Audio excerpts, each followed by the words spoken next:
এবার একটা ছবি দেখাই আপনাদের। গাড়ির বনেটে বসে অভিষেক ব্যানার্জির সভায় চললেন তৃণমূল নেতা। গাড়ির বনেটে শাসক নেতা, পিছনে তার বাইক বাহিনী। অতি উৎসাহী বাসন্তী পঞ্চায়েত সমিতির পূর্ত কর্মাধ্যক্ষ। একেবারে শেখ শাহজাহানের স্টাইলে বারুইপুরের সভায় গেলেন নূর গাজী। দেখুন সেই ছবি আরো একবার। গাড়ির বনেটে বসে অভিষেকের সভায় চললেন তৃণমূল নেতা। গাড়ির বনেটে বসে রয়েছেন শাসক নেতা, দেখুন মোবাইল ফোনে কথা বলছেন। পিছনে তার বাইক বাহিনী। অতি উৎসাহী বাসন্তী পঞ্চায়েত সমিতির পূর্ত কর্মাধ্যক্ষ। শেখ শাহজাহানের স্টাইলে বারুইপুরের সভায় গেলেন নূর গাজী। নিশ্চয়ই আপনাদের সেই ছবিটার কথা মনে আছে। শেখ শাহজাহানের মতোই একেবারে সেই স্টাইলে নূর গাজী তিনি অভিষেকের সভায় যাচ্ছেন গাড়ির বনেটে বসে। দেখুন আরো একবার সেই ছবিটা আরো একবার দেখাচ্ছি আপনাদের। গাড়ির বনেটে বসে অভিষেকের সভায় চললেন তৃণমূল নেতা। সামনে সামনে যাচ্ছেন নেতা, পিছনে চলছে তার বাইক বাহিনী। বাসন্তী পঞ্চায়েত সমিতির পূর্ত কর্মাধ্যক্ষ শেখ শাহজাহানের স্টাইলে বারুইপুরের সভায় যাচ্ছেন নূর গাজী। এক্সক্লুসিভলি সেই ছবি দেখাচ্ছি আপনাদের। দেখুন আরো একবার, গাড়ির বনেটে বসে যাচ্ছেন নেতা, পিছনে পিছনে যাচ্ছে তার বাইক বাহিনী। গাড়ির বনেটে বসে রয়েছে নূর গাজী, পিছনে তার বাইক বাহিনী। বাসন্তী পঞ্চায়েত সমিতির পূর্ত কর্মাধ্যক্ষ একেবারে শেখ শাহজাহানের স্টাইলে বারুইপুরের সভায় গেলেন নূর গাজী। আপনাদের পাশাপাশি দুটো ছবি দেখাবো বলেছিলাম, দেখাই আপনাদের। দেখুন গাড়ির বনেটে বসে শেখ শাহজাহান এলাকার পরিস্থিতি ঘুরে দেখতেন, সেই ছবিটা দেখাচ্ছি আপনাদের। বন্যার সময় এলাকার কি পরিস্থিতি ঘুরে দেখছেন শেখ শাহজাহান গাড়ির বনেটে বসে, সেই একই স্টাইলে এবার অভিষেক বন্দ্যোপাধ্যায়ের সভায় চললেন আরেক তৃণমূল নেতা, বাসন্তী পঞ্চায়েত সমিতির পূর্ত কর্মাধ্যক্ষ। শেখ শাহজাহানের স্টাইলে বারুইপুরের সভায় যাচ্ছেন গাড়ির বনেটে চেপে, পিছনে পিছনে যাচ্ছে তার বাইক বাহিনী। আমাদের সঙ্গে এই মুহূর্তে বিজেপি নেতা সজল ঘোষ রয়েছেন। সজলদা, আমরা পাশাপাশি দুটো ছবি দেখাচ্ছি। যে স্টাইলে গাড়ির বনেটে বসে নিজের এলাকা ঘুরে দেখতেন শেখ শাহজাহান, সেই স্টাইলেই এবার অভিষেক বন্দ্যোপাধ্যায়ের বারুইপুরের সভায় যাচ্ছেন আরেক তৃণমূল নেতা নূর গাজী। আমি বলি যে আপনি বারবার বললেন যে একই স্টাইলে একই স্টাইলে একই স্টাইলে, আমি আপনাকে জিজ্ঞাসা করি স্টাইল পাল্টাবে কেন? What is the difference between Noor Gazi আর শাহজাহান? দুটোই তো এক, সব দিক দিয়ে এক।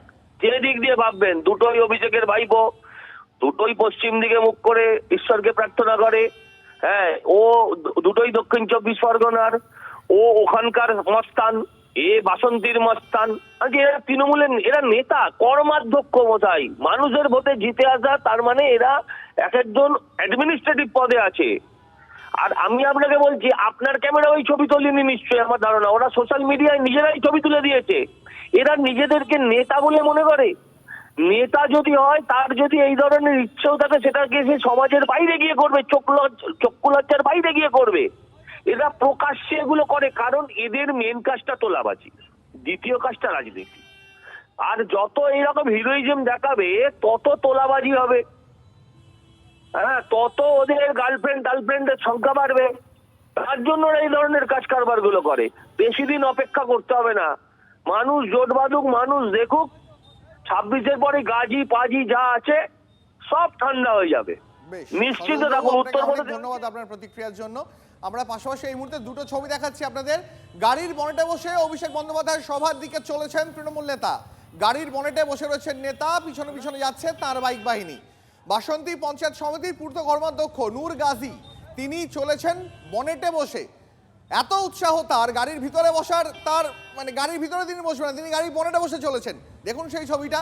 আর তার এই যেভাবে গাড়ির বনেটে বসে তিনি যাচ্ছেন, মনে করে দিচ্ছে আরেকটা ছবিকে। সেই ছবিটা শেখ শাহজাহানের ছবি, সন্দেশখালী ত্রাস বলে যাকে এলাকার মানুষ চেনে, সেই শেখ শাহজাহান এইভাবেই গাড়ির বনেটে বসে নিজের এলাকার বন্যা পরিস্থিতি ঘুরে দেখতেন। আর এবার কার্যত একই স্টাইলে সেই গাড়ির বনেটে বসেই নূর গাজী তিনি চলেছেন বারুইপুরে অভিষেক বন্দ্যোপাধ্যায়ের সভায় যোগ দিতে। নেতা সামনে চলেছেন গাড়ির বনেটে বসে, পিছনে পিছনে যাচ্ছে তার বাইক বাহিনী। দেখুন সেই ছবিটা আরো একবার। নতুন বছরের দ্বিতীয় দিনেই ভোটের বাংলার দু প্রান্তে দুই সেনাপতির সভা। অভিষেক বন্দ্যোপাধ্যায়ের সভার প্রস্তুতি ছবিটা দেখালাম, এবার শুভেন্দু অধিকারীর সভার ছবিটা দেখাই। মালদায় আজ পরিবর্তন সংকল্প সভা করবেন বিরোধী দলনেতা। তিনি হাইকোর্টের অনুমতি নিয়ে চাঁচলে আজ সভা করবেন। সেখানে আদালত শর্ত বেঁধে দিয়েছে বেশ কয়েকটা। 9,000-এর বেশি জমায়েত করা যাবে না, 70টির বেশি মাইক ব্যবহার করা যাবে না। আর সেই সমস্ত শর্তেই আজ সেখানে সভা করতে চলেছেন শুভেন্দু অধিকারী। সেই সভা থেকে তিনি কি বার্তা দেন সেদিকেও আমাদের নজর থাকবে। ওরা ভীত, ওরা সন্ত্রস্ত। আমাদের মাননীয় শুভেন্দু অধিকারীর সভা চাঁচলে হবে এবং আজকে যথারীতি আমাদের আদালতের অনুমতি নিতে হয়েছে, সভা ওখানে হবে, ভালো হবে, সভাতে লোকজনও আসবে এবং তৃণমূল কংগ্রেসের যত চেষ্টা করুক ওরা বন্ধ করবার, এরা কোনো মতেই ভারতীয় জনতা পার্টিকে রুখতে পারবে না।